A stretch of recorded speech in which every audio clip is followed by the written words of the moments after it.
So let's walk through the first 3 steps of, or maybe even the first 4 steps of my post-processing checklist with the image that you have seen in this article. Here is the original image. It's a raw image. I shoot in RAW because that provides the most data and it allows me the most opportunities in post-processing.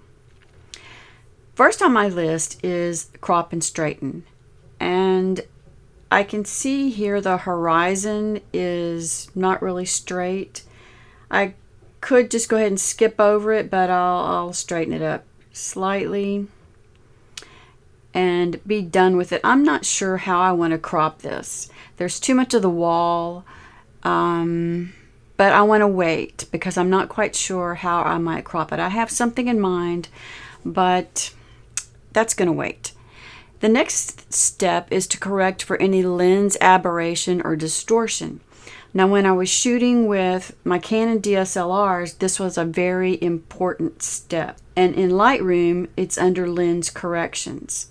For the mirrorless cameras, all of that correcting, or the majority of the correction, is done in camera. And so there's nothing to be done at this point.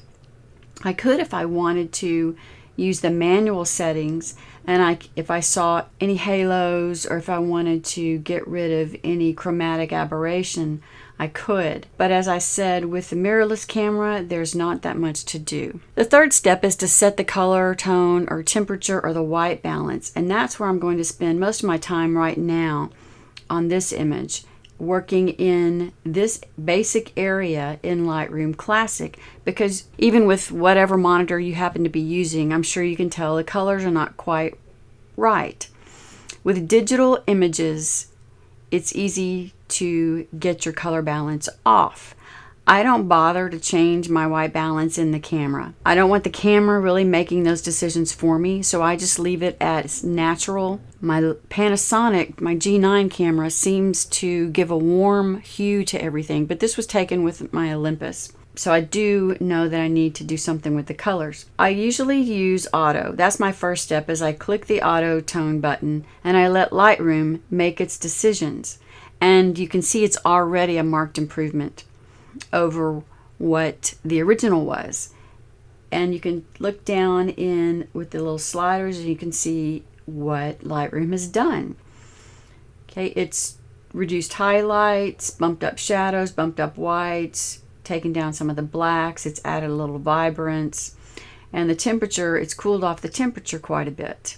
And I like this a lot, but I want to go a little bit further. So if we look up in the profile area, which is kind of one of the new things in Lightroom, I've been using Adobe Standard, and I leave that on there most of the time. However, I want to see what something else might look like.